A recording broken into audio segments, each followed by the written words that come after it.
Listen up, you beautiful disaster. You've spent the last 6 months arguing with yourself about whether to bulk or cut. Meanwhile, your body hasn't changed since your cousin's wedding.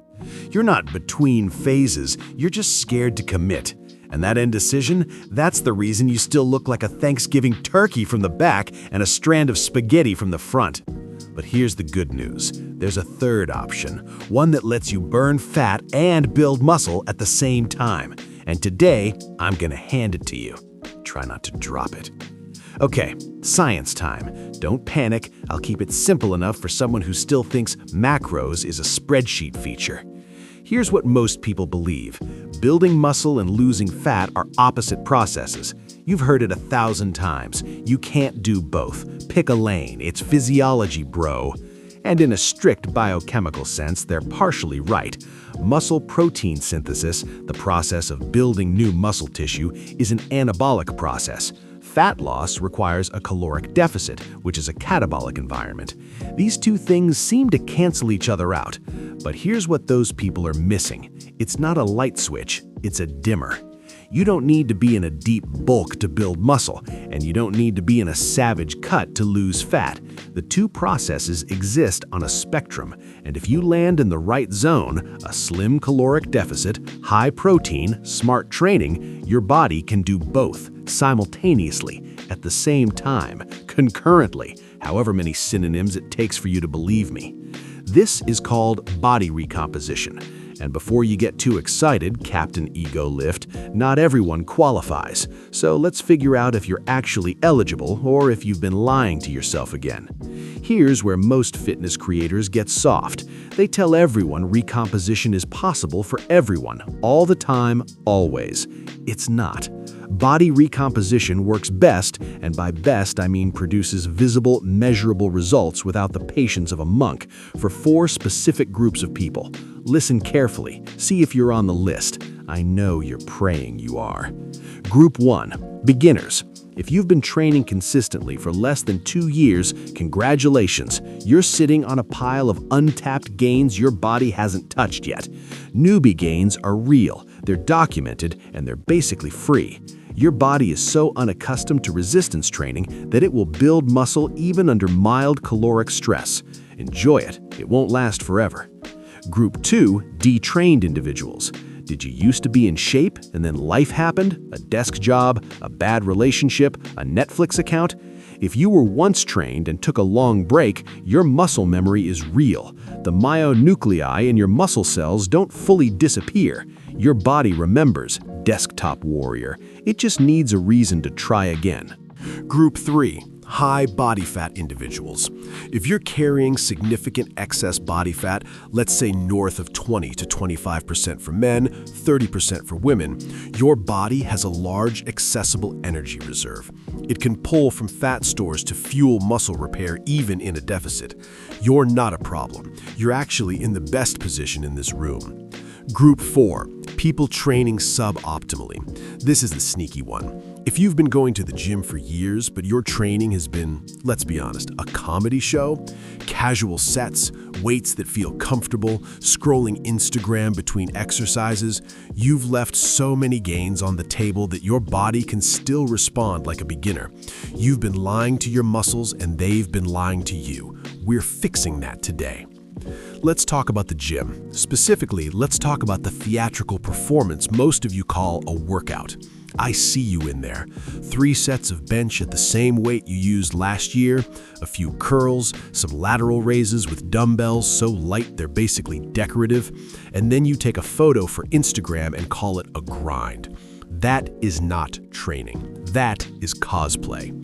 For body recomposition to work, you need to trigger muscle protein synthesis hard enough and consistently enough that your body has a reason to hold and build muscle even while you're in a deficit. And the #1 driver of muscle protein synthesis? Progressive overload. Progressive overload means your training stimulus must increase over time. More weight, more reps. The direction doesn't matter as much as the direction, forward. Think of your muscles like a video game. They only level up when the current challenge is hard enough to demand adaptation. If you're doing the exact same workout you did 3 months ago, congratulations, you've been running in place, literally and figuratively. Now, the intensity piece. You need to be training close to failure. This is measured using RPE, rate of perceived exertion, on a scale of 1 to 10. For recomposition, you want your working sets to land at an RPE of 8 to 10. That means you should be finishing a set with 1, maybe 2 reps left in the tank. If you could have done 5 more reps, the set didn't count. I'm sorry, it didn't count. But here's where the human marshmallow usually goes wrong. They chase intensity with terrible form. Don't be that person. Broken form under heavy load isn't going hard, it's injury recruitment. Check your ego at the door, lower the weight, and move through the full range of motion like someone who'd like to use their joints in retirement.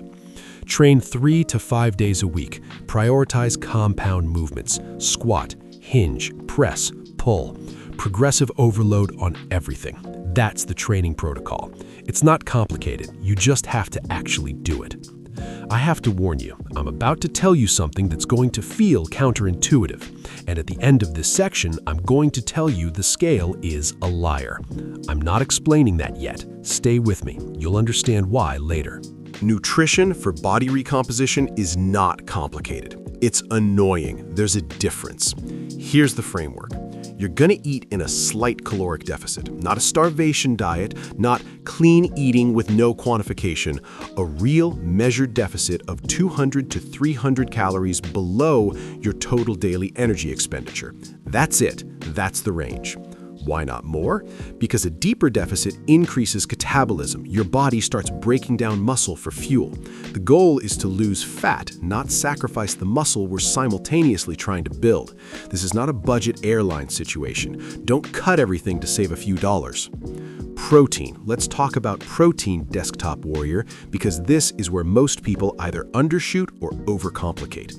You want 0.8 to 1 gram of protein per pound of body weight, per day, consistently. Protein is the raw material your body uses for muscle protein synthesis. Without adequate protein in a deficit, you will lose muscle. Full stop. No debate. The research is settled. That means if you weigh 180 pounds, you're targeting 144 to 180 grams of protein daily. Yes, that feels like a lot. Yes, you need to actually hit it. No, I had a chicken breast at dinner does not count. Spread your protein across 3 to 4 meals throughout the day to maximize muscle protein synthesis across multiple windows. Your muscles don't build themselves in one sitting. As for carbs and fats, fill in the remaining calories. Don't demonize carbs, don't fear fat.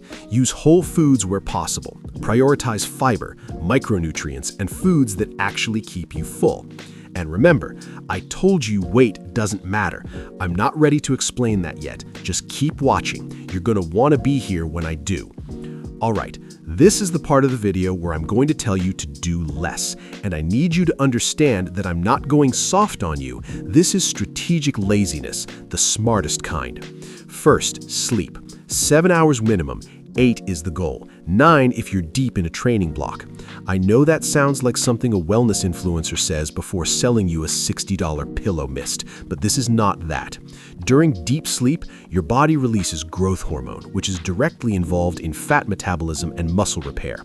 Cutting sleep short is like hiring a construction crew and sending them home at noon. The work doesn't get done. Sleep deprivation also spikes cortisol, a stress hormone, which actively promotes fat storage, particularly around the abdomen. You cannot out-train a chronically elevated cortisol response, so put the phone down and go to sleep. This is non-negotiable. Second, steps. Aim for 10,000 steps per day, not as a cardio session, not as a calorie-burning workout, as a baseline metabolic anchor. Low-intensity movement like walking preserves muscle tissue far better than high-intensity cardio while still increasing your total daily caloric expenditure. Adding 2 30-minute walks to your day can account for an extra 200 to 300 calories burned without triggering the catabolic response that high-intensity cardio can produce in a deficit. Do not add aggressive cardio on top of a deficit on top of hard resistance training. That's a recipe for catabolism, injury, and hating your entire life. Walk, sleep, lift heavy, repeat. Remember when I told you weight doesn't matter? Here's why. Fat and muscle have different densities. 1 pound of muscle takes up significantly less space than 1 pound of fat. When you're recomping successfully, losing fat, building muscle simultaneously, the scale may barely move, and that's not failure. That's the process working exactly as intended. The mirror will change before the scale does. Your clothes will fit differently. Your measurements will shift. But if you're staring at the number on that screen every morning expecting it to validate your effort, it might not. And quitting because the scale didn't move is the most expensive mistake you can make. Track your progress in the mirror. Track it in the gym. More weight, more reps. Track it in how your clothes fit. The scale is one data point. Stop giving it the final vote. Now, stop watching YouTube fitness videos and go apply literally one thing you learned today. The weights don't lift themselves, and unfortunately, neither do you.